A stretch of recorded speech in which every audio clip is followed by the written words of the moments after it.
사랑하는 여러분, 오늘 또 주님의 은혜로 편안하고 복된 하루가 되시기를 바라겠습니다. 네, 오늘 이 시간에는요, 계시록 6장 1절에서 8절까지 있는 말씀을 통해서 그 인해 재앙에 대한 것 첫 번째 부분을 말씀을 드려보도록 하겠습니다.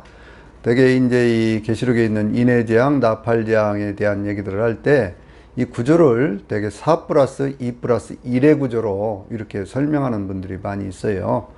상당히 타당한 견해다 그렇게 생각을 합니다. 왜냐하면 이 내 인을 뗄 때 거기에 이제 내 말이 나오고 그 다음에 나오는 두 가지 사건은 그와는 좀 다른 이야기들이죠.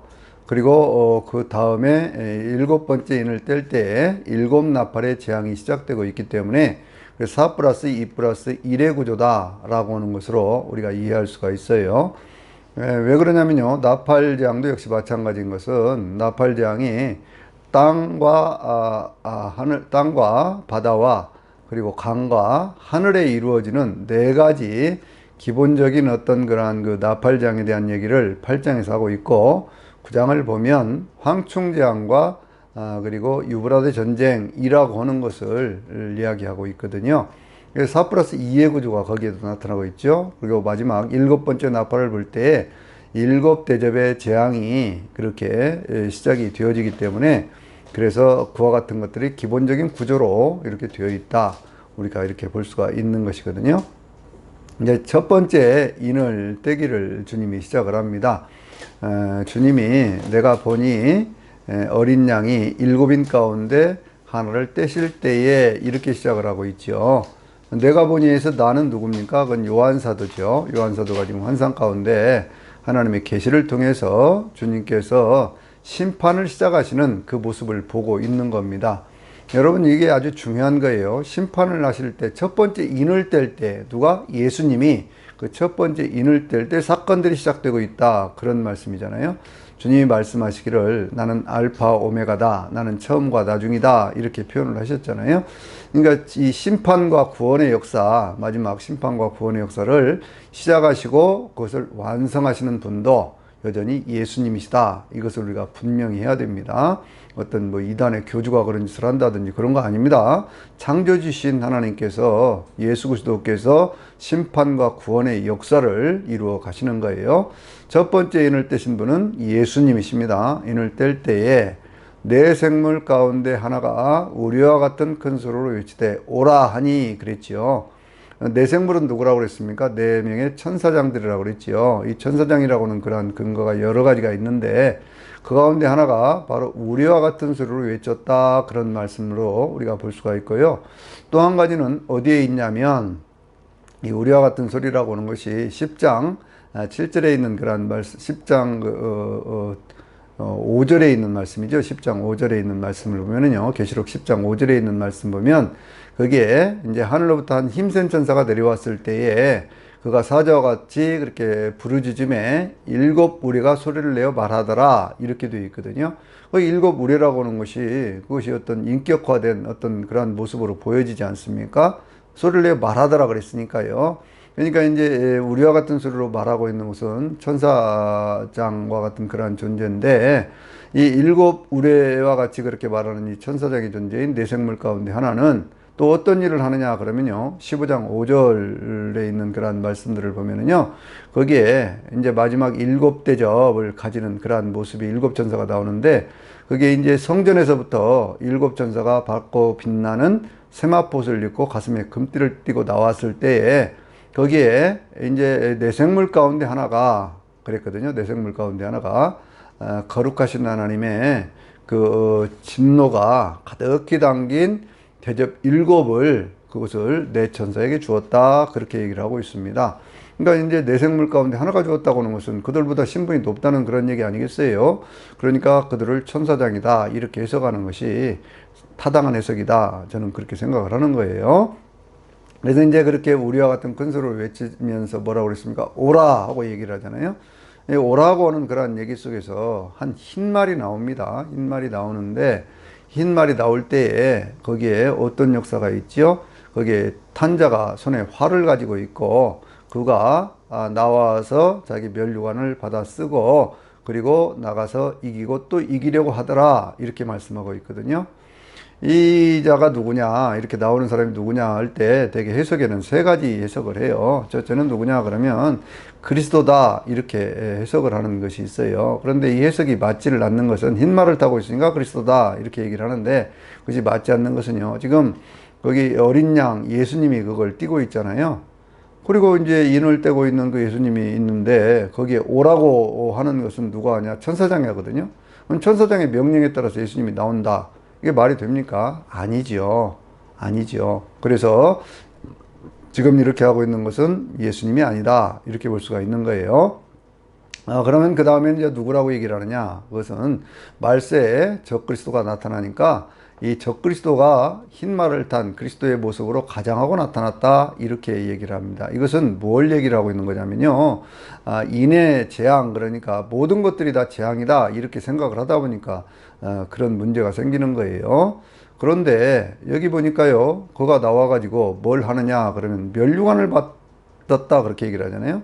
근데 면류관이라고는 그러한 말이 어떤 왕관을 상징하는 것이 아니고 스테파노스라고 하는 그러한 그 승리의 면류관을 얘기를 하고 있는 것이거든요. 근데 승리의 면류관을 받고 사단이 나간다? 이것도 논리적으로 말이 되지를 않지 않습니까?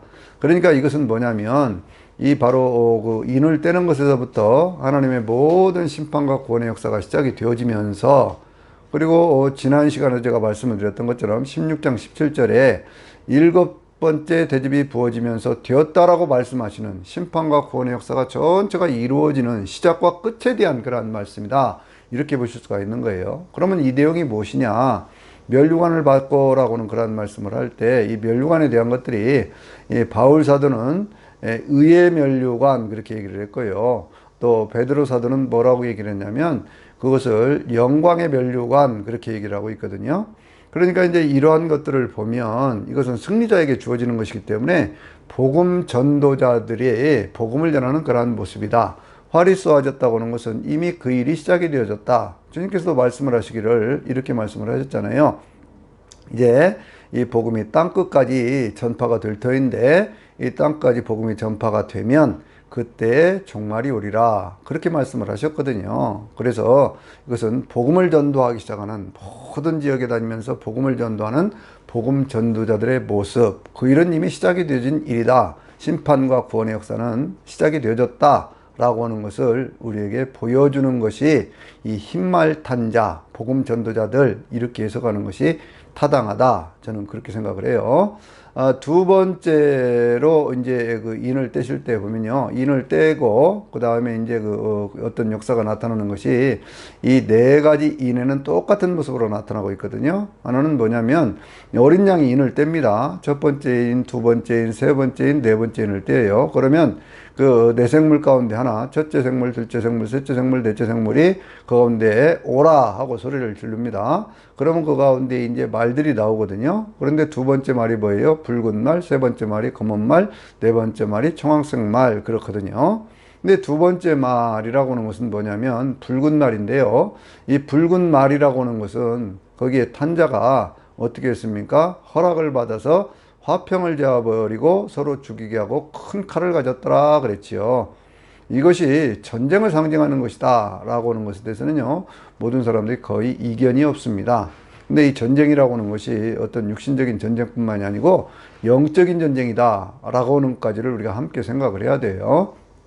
왜 그러냐고 하면요, 이 계시록에는 계속된 전쟁에 대한 얘기가 최소한도 7번 이상이 나오고 있거든요. 왜 그러냐고 하면요, 거기에 있는 이제 말씀들을 쭉 보면 오늘 본문에서 6장 2절에서 지금 전쟁에 대한 그런 말씀을 하고 있잖아요.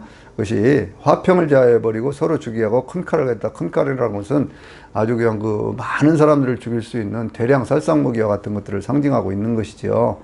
이 전쟁을 통해서, 세상에 떨어지는 전쟁을 통해서 평화는 사라지고 사람과 사람이 서로 죽이는 그런 미움과 갈등이 보편화되어 있고, 그리고 사람들이 죽어도 뭐 적당히 몇 사람이 죽는 것이 아니라 수없이 많은 사람들이 죽어가는 그러한 전쟁의 상황들이 그렇게 되지 않습니까?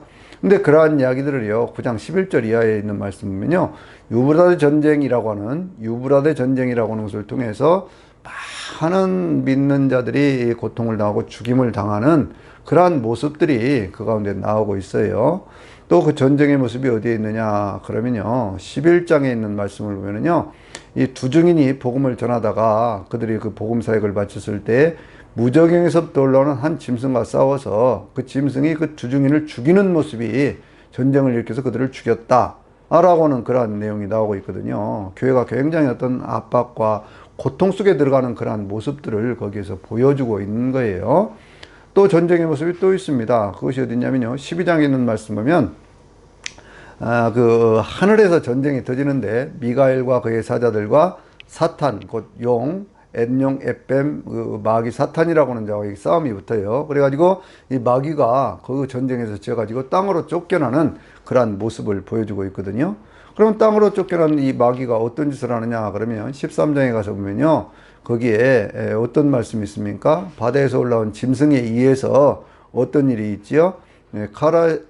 사로잡힐 갈 자는 사로잡혀 가게 되고 칼에 상하여 죽게 될 자는 마땅히 칼에 상하여 죽게 되리니 성도들의 인내와 믿음이 여기에 있느니라. 이렇게 무수하게 많은 그런 성도들이 죽임을 당하는 그런 모습이 나오죠. 또 땅에서 올라온 짐승에 의해서는 어떻게 됩니까? 짐승의 형상과 우상에 경배하지 아니하는 자는요, 누구든지 다 죽이게 하더라. 그렇게 얘기를 하고 있거든요. 그러니까 어떤 그런 전쟁의 상황 속에서, 영적 전쟁의 상황 속에서 많은 그런 성도들이 핍박을 당하고 고난을 당하고 죽임을 당하는 그러한 모습들이 그 가운데 보여집니다. 그러면 그런 전쟁이 또 어디로 이어져 가느냐 그러면요, 16장에 가서 보면요, 거기에 이제 16장 16절에 아마겟돈 전쟁이라고 하는 그러한 모습이 나오거든요. 그럼 아마겟돈 전쟁이라고 하는 그러한 모습들이 구체적으로 어디에 묘사가 되어 있느냐라고 얘기를 할 때, 이것이 이제 아마겟돈 전쟁은 따로 있고 19절 이하에 있는 그러한 전쟁은 뭐 다른 것이다 이렇게 보기도 하고요. 그것은 같은 내용이다 이렇게 해석을 하기도 하거든요. 19장 19절 이하에는 어떤 전쟁이 있느냐 그러면 이 땅에 재림하신 예수님과 짐승과 거짓 선지자의 무리들이 전쟁을 합니다. 그런데 거기에서 짐승과 거짓 선지자가 붙잡혀서 불못에 던져지는 그러한 사건이 거기에 있고, 그들을 추종하던 자들이 모두가 다 거기에 그 말탄제 입에서 나오는 곧 예수님의 말씀에 의해서 죽임을 당하는 그러한 모습이 거기에 나오는 것을 볼 수가 있어요. 마지막 전쟁의 모습은 무엇이냐 그러면요, 계시록 20장 그 10절에 9절 10절 뭐 여기에 있는 말씀들을 보면은요, 거기에 어떤 내용이 있냐면요, 곡과 마곡의 전쟁이 있는데 그 전쟁 가운데서 마귀가 붙잡혀서 마지막 불못에 던져지는 그러한 모습이 거기에 나오는 것을 볼 수가 있어요.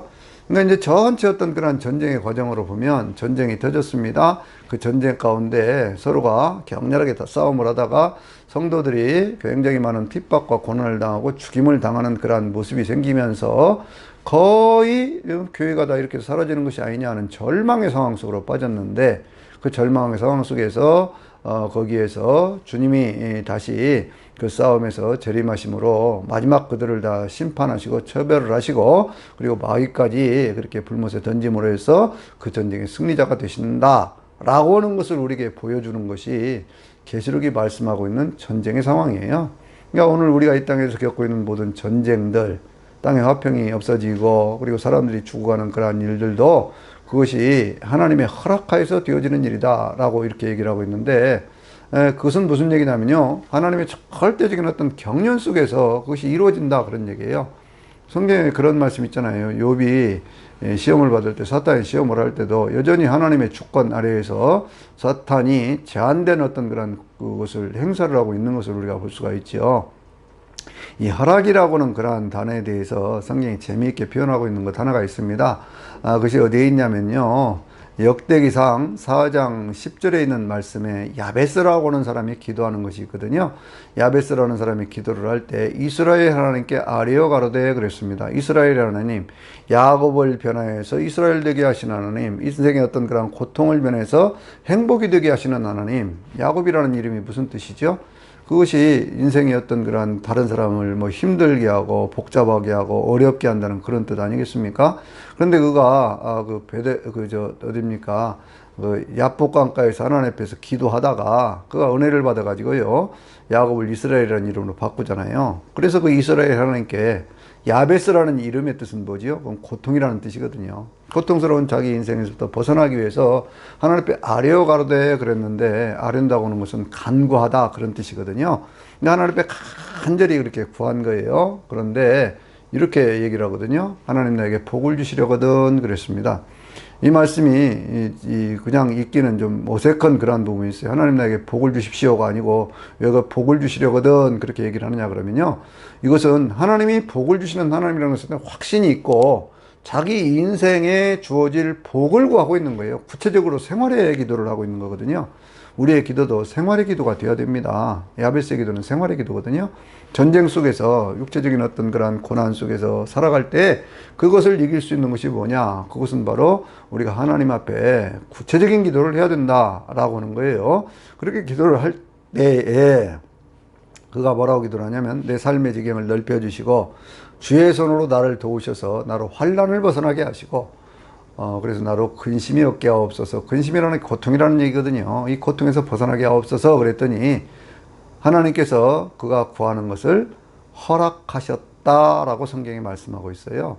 그러니까 이제 모든 것들을 허락하시는 분, 그분이 우리 하나님이시다고 생각을 해보면, 왜 이 붉은 말을 탄 자가 하나님 앞에 허락을 받아서 그렇게 했나 라고 하는 것, 하나님의 절대적인 주권 아래에서 이루어지는 일이다 라고 하는 것을 우리가 볼 수가 있지요.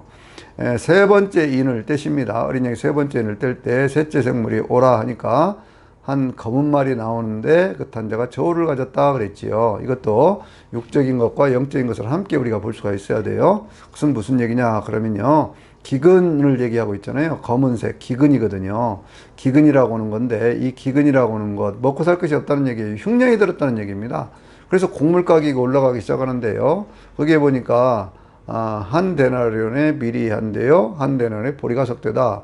이것은 그 당시에 시세로 보면요, 거의 한 뭐 10배 정도가 넘는 것이라고 그래요. 그러니까 이렇게 아주 그냥 뭐라고 그럴까요? 돈이 있어도 살 수 없는 그러한 세상, 먹을 것이 없어 사람들이 굶어 죽어가는 그러한 세상, 그걸 지금 얘기하고 있는 거거든요. 근데 여러분들 보세요. 지금도 처처에 많은 사람들이 먹을 것이 없어서, 먹을 물이 없어서 그렇게 어떤 그런 기근 속에 시달려가고 있지 않습니까? 근데 이 말씀을 우리가 이제 그 아모스서 8장 12절에 있는 말씀과 함께 비교해서 보면요, 어떤 말씀이 있냐면 거기에 이런 말씀이 있거든요. 물이 없어서 기갈도 아니고 양식이 없어서 기갈이 아니라 그것이 하나님의 말씀을 듣지 못한 그러한 기갈이다, 그렇게 얘기를 하고 있고요. 또 사무엘이 활동하던 그 엘리 제사장이 있던 그러한 시대는 하나님의 말씀이 희귀했다, 그런 표현도 있고 그러거든요. 근데 아모스서에 왜 말씀의 기갈이라고는 그런 표현을 하고 있냐면요, 오히려 그 시대는 여로보암 2세가 다스리던 그런 시대인데, 남북 왕조로 이렇게 이스라엘이 북쪽 이스라엘로 나누어진 그때에 경제적으로는 가장 융성했던 그러한 시기예요. 근데 경제적으로 융성하다 보니까 이들이 하나님을 떠나서 하나님의 말씀과는 상관이 없는 그러한 인생들을 살아갔다, 그런 얘기거든요. 그러니까 그게 말씀의 기갈이 있는 것이거든요. 그래서 우리가 어떤 육적인 기갈과 함께 영적인 기갈의 시대가 있다라고 하는 거, 우리가 이것을 늘 기억을 해야 됩니다. 우리 대한민국 사람들은 그래도 행복한 사람들이에요. 왜냐하면 하나님께 특별히 축복해 주셔서 그래도 먹고 사는 것, 이 문제 때문에 그렇게 힘들어 많이 하지는 않고, 힘들어하는 분들도 많이 있지만 그래도 보편적으로 그러지 않고, 또 교회가 많이 있어서 그래서 하나님의 말씀을 들을 수 있는 기회가 있잖아요. 그러니까 하나님의 말씀을 들을 수 있는 기회가 있을 때 바른 하나님의 말씀들을 마음에 새겨서 그 말씀대로 살아서 복 있는 인생들이 꼭 되시기를 바라겠습니다. 그런데 그때에도요, 하나님께서 뭐라고 하셨어요? 포도주와 감람류는 해하지 말라, 그렇게 말씀을 하셨거든요. 여러분들 저울을 가지고 있다고 하는 것은, 그것은 하나님께 달아보신다, 그 얘기지요. 물론 어떤 물건을 달아가지고 이렇게 하는 것도 있지만 우리의 어떤 인생을 달아보시는 거예요. 하나님들 우리 인생을 달아보십니다. 죄가 얼마나 있는지, 얼마나 착하게 사는지, 그런 거 다 달아보시는 거예요. 그래서 행위대로 갚으시는 분 아닙니까? 근데 하나님께서요, 그러한 기근의 때에 말씀도 그렇게 참 드물고 어떤 먹고 사는 문제도 힘들고 그러한 상황이 생긴다고 할지라도, 포도주와 감람류는요, 이것은 어떤 뭐 포도나무에서 나는 것, 뭐 감람나무에서 나는 것, 이기도 하고, 또 한 가지 의미는요, 감람나무에서 나오는 감람류라고 하는 것은 성령의 기름 아니겠어요? 또 포도주라고 하는 것은 하나님과 언약을 맺은 바로 예수 그리스도의 보혈 아니겠습니까?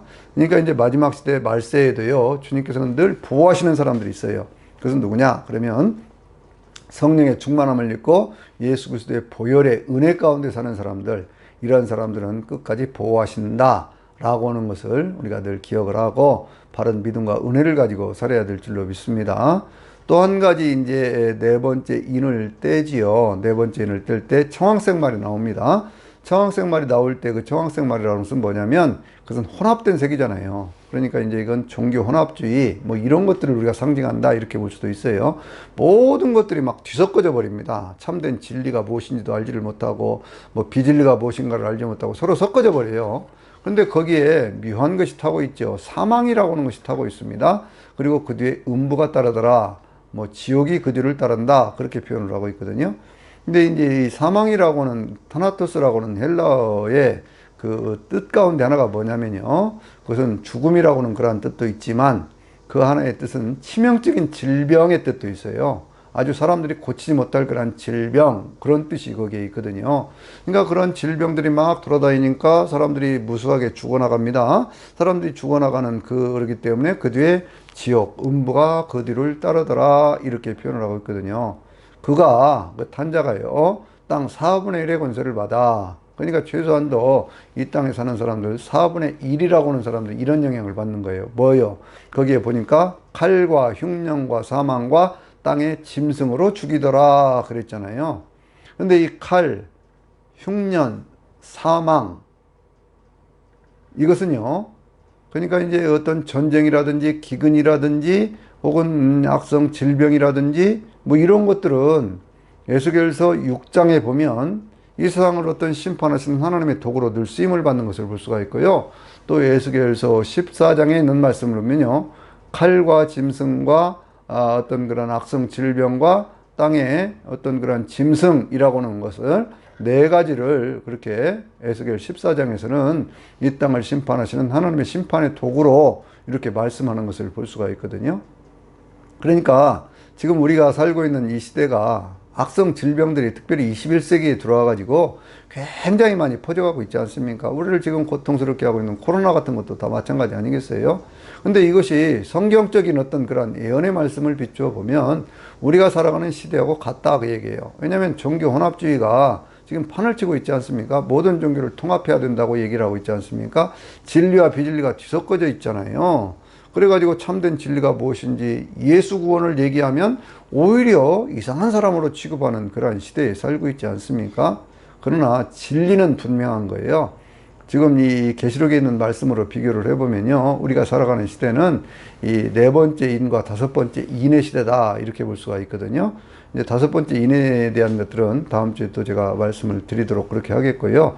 어쨌든지 간에 우리가 이 어떤 그런 살아가는 시대를 이 말씀으로 분별을 해보면 지금은 칼과 어떤 기근과 그리고 그 악한 질병들, 그리고 땅에 있는 짐승, 땅에 있는 짐승이라는 것은 또 무엇을 상징하고 있냐면요, 계시록 13장에 있는 말씀 보면 거짓 선지자를 상징하고 있는 거거든요. 거짓 선지자가 어떤 그런 그 짐승의 표를 만들어 가지고 모든 사람들을 짐승으로 섬기게 하는, 우상을 섬기게 하는, 하나님을 떠나게 하는 그러한 일을 하고 있는 것이거든요. 그런데 그것으로 죽이더라 그랬어요. 그러니까 우리의 영이 바른 말씀을 알지 못하면 죽게 돼 있어요. 우리의 생활도 그렇게 돼 있습니다. 그러니까 우리가 이런 것들을 잘 새겨서요, 시대를 잘 분별을 하고, 지금 이 시대는요, 인이 떼어진 시대고, 그리고 그것이 네 번째 인과 다섯 번째 인이 그것이 떼어진 그러한 시대 속에 우리는 살고 있다고 하는 걸 생각을 하면서 믿음으로 바로 세워져서 믿음으로 늘 승리할 수 있는 저나 여러분이 되시기를 바랍니다. 오늘 또 남은 시간 더 행복하고 건강하고 편안한 주의 은혜로 충만한 그런 시간들이 계속되시기를 바라겠습니다. 아멘.